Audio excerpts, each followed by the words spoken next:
Hi అండి, welcome back to my channel Abhi cooking and vlogs. ఈరోజు మనము శనగబెల్ల పాయసం ఎలా తయారు చేసుకోవాలో చూద్దామండి.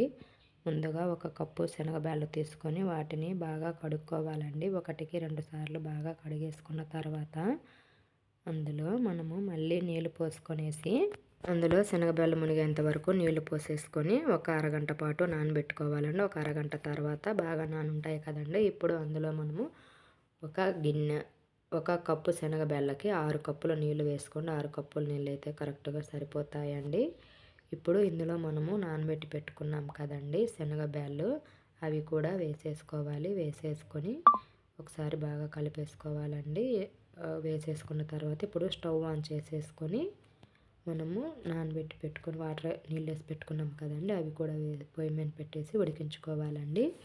ఇప్పుడు మనము 1 కప్పు శనగబెల్లకి 3/4 కప్పు సబ్బియ్యం తీసుకొనేసి అందులో 1 స్పూన్ అంత నెయ్యి వేసేసుకొని కలిపేసుకోండి. ఇలా కలుపుకోవడం వల్ల ఏంటంటే మనము ఉడికిస్తాం కదండి, అప్పుడు అనేవి సబ్బియ్యం అనేవి ముద్దగా కాకుండా గంజిగా కాకుండా బాగా గుండ్లుగా కనిపిస్తాయండి. అవే మీరు పెద్దవి కనుక తీసుకున్నట్లయితే అందులో నీళ్ళు వేసి ఒక 10 నిమిషాలు నానబెట్టుకోండి, సరిపోతుంది. ఇప్పుడు శనగబెల్లు చూశారు కదండి, పలుకు అనేది ఏమీ లేకుండా ఉడికిపోయాయి కదా. ఇప్పుడు అందులో మనము నెయ్యి కలిపి పెట్టుకున్నాం కదండి సబ్బియ్యము, అవి కూడా వేసేసుకొని ఒకసారి బాగా మిక్స్ చేసేసుకోవాలండి. ఇవి ఉడికేలోపు మనము జీడిపప్పు ఒక బాండ్లీ పెట్టేసుకొని నెయ్యి వేసుకొని 1 టేబుల్ స్పూన్ నెయ్యి వేసుకొని అందులో బాదం పప్పు అలాగే జీడిపప్పు వేసుకొని వేయించుకోవాలండి. చూశారు కదా, ఇలా వేయించుకోవాలి. ఇలా కలర్ చేంజ్ అయితే సరిపోతుందండి. బాగా వేగాలనైతే లేదు, ఆ వేడికి మళ్ళీ మగ్గిపోతాయి, అవి కలర్ అనేవి చేంజ్ అవుతాయండి. ఇలా వేయించుకొని తీసి పక్కన పెట్టుకుందామండి. ఇప్పుడు అదే నెయ్యిలో మనము ఒక 100 గ్రాముల వరకు సేమ్యాలు వేసుకొని వేయించుకోవాలండి. ఇవి బాగా వేయించుకోవాలండి. ఈ పాయసం అనేది చాలా బాగుంటుందండి. నేను వినాయక దేవుడి దగ్గరికి తీసుకెళ్ళడానికని రెడీ చేస్తున్నానండి. చూశారు కదండి, సేమ్యాలు అనేవి ఇలా వేగిపోతే సరిపోతుందండి. ఎందుకంటే ఇంకా వేడికి ఇంకా కొంచెం కలర్ చేంజ్ అవుతాయండి. చూశారు కదా, ఇలా శనగబెల్లు సబ్బియ్యము అనేవి బాగా ఉడికిపోయాయండి. మనకి చూడడానికి తెల్లగా ఉంటాయి కానండి, పాలు పోసి ఉడికిస్తే సబ్బియ్యం అనేవి ఉడికిపోయి ఉంటాయండి.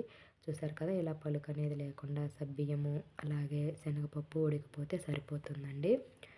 ఇప్పుడు ఇందులో మనము 1 కప్పు శనగబెల్లు తీసుకున్నాం కదండి, 1 కప్పు శనగబెల్లు తీసుకున్నాం కాబట్టి దానికి సరిపడా 2 కప్పుల బెల్లం అయితే సరిపోతుందండి. మీరు స్వీట్ ఎక్కువగా తినే వాళ్ళు అయితే ఇంకొక హాఫ్ కప్ కూడా కలుపుకోవచ్చండి. ఈ స్వీట్ అనేది కరెక్ట్గా సరిపోతుందండి. ఇప్పుడు చూసారు కదా, ఇలా బాగా కలిపేసుకోవాలండి. ఈ వీడియో మీకు నచ్చినట్లయితే ఈ వీడియోకి ఒక లైక్ చేయండి. నా ఛానల్ని సబ్స్క్రైబ్ చేసుకోండి. మీకు ఎలా అనిపించిందో కామెంట్ చేయండి. ఈ వీడియో అనేది మీ ఫ్రెండ్స్కి రిలేటివ్స్కి వీడియోని షేర్ చేయండి. చూసారు కదండి, బెల్లం అనేది పూర్తిగా కరిగిపోయిన తర్వాత మనము వేయించి పెట్టుకున్నాం కదండి సేమియా, అది కూడా వేసేసుకొని ఒకసారి బాగా మిక్స్ చేసేసుకోవాలండి. ఇలా మిక్స్ చేసేసుకుంటే సేమియా అనేది బాగా ఉడికిపోతుందండి. ఒక 10 నిమిషాలు అయితే అంతా ఉడికిపోతుందండి. ఇప్పుడు ఇందులో మనము చూసారు కదండి, సేమియా సబ్బియ్యం అనేది పూర్తిగా ఉడికిపోయింది కదండి.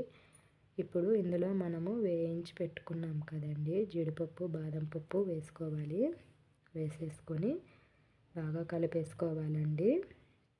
ఇందులోనే 2-3 యాలకులను కూడా దంచి వేసుకోండి. ఆ క్లిప్ మిస్ అయినట్టుందండి. ఒక పించ్ ఆఫ్ సాల్ట్ వేసుకోండి, సరిపోతుంది. ఎందుకంటే ఉప్పు వేయడం వల్ల తీపి అనేది ఎక్కువగా లేకుండా బ్యాలెన్స్ అవుతుందండి. చూసారు కదా, నేను యాలకుల పొడి వేసి మిస్ అయినట్టుందండి, మీరు వేసుకోండి. ఇప్పుడు స్టవ్ ఆఫ్ చేసేసుకోవాలండి. స్టవ్ ఆఫ్ చేసేసుకొని మీకు ఎంత లూజ్గా కావాలా గట్టిగా కావాలా అనే దాన్ని బట్టి మనము కాచి చల్లార్చుకున్న పాలను వేసి కలుపుకోవాలండి. నాకు ఇంకొంచెం లూజ్గా కావాలనిపించిందండి, ఎందుకంటే అది కొంచెం చల్లారితే కొంచెం గట్టిగా అవుతుంది కదండి. దేవుడి దగ్గర పెట్టి పూజ అంతా అయ్యేలోపు కొంచెం గట్టిగా అవుతుంది కదా, అందుకోసం అనేసి నేను ఇంకొంచెం పాలు పోసేసి కలిపేసుకున్నానండి. ఇది నేను వినాయకుడి దగ్గరికి తీసుకెళ్ళడానికని చేశానండి. చూసారు కదా, చూస్తుంటేనే ఎంత బాగా అనిపిస్తుందో. ఇప్పుడు మనము నేను తీసి పెట్టుకుంటున్నానండి దేవుడి దగ్గరకు తీసుకెళ్ళడానికి అనేసి. చూశారు కదా ఎంత బాగా అనిపిస్తుందో. ఈ పాయసం అనేది తొందరగా అయిపోతుంది, అలాగే చాలా సింపుల్గా చేసుకోవచ్చండి. చూశారు కదా, నేనైతే ఇంకొక చిన్న గిన్నెలో తీసేసుకొని దేవుడి దగ్గర పెట్టుకోవడానికి అనేసి పెట్టుకున్నానండి. Thank you.